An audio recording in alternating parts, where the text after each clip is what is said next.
Je n'irai pas jusqu'à dire que c'était quelque chose de répandu.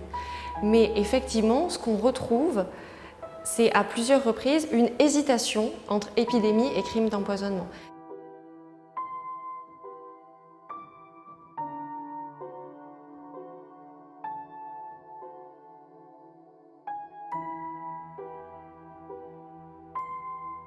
Alors la période de la Rome républicaine commence en 509 avant Jésus-Christ et elle s'étend ensuite sur à peu près 5 siècles jusqu'à la période de l'Empire.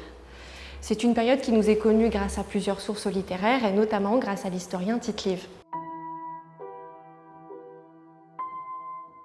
Les maladies pestilentielles dans la Rome républicaine, c'est avant tout un fléau qu'on subit, un fléau qui fait peur et contre lequel on peut d'autant moins se défendre qu'on ne sait pas d'où il vient et comment il se transmet. Donc ça arrive assez souvent dans les récits des historiens antiques qu'on ait plusieurs personnes qui meurent en même temps et de la même manière et que l'historien ne sache pas dire s'il s'agit d'une épidémie ou d'un empoisonnement criminel collectif. Alors quand on y pense, c'est pas vraiment étonnant puisque entre épidémie et empoisonnement collectif, les signes extérieurs, les symptômes vont être parfois très semblables, voire identiques. Et comme à l'époque on n'a pas d'analyse toxicologique, on n'a aucun moyen de savoir si on est face à un micro-organisme pathogène, type virus, bactérie, ou si c'est du poison.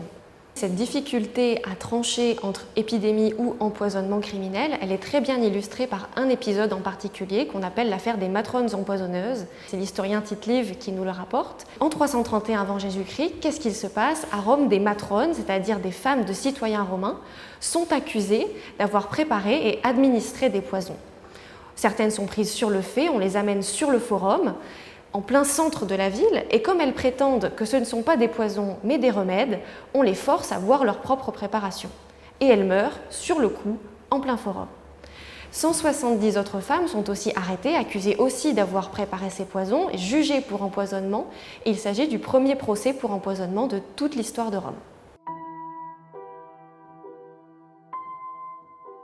L'épidémie à cette époque pouvait revêtir un enjeu politique, surtout dans la mesure où les victimes étaient riches, connues, occupaient des postes à responsabilité dans le domaine politique ou religieux.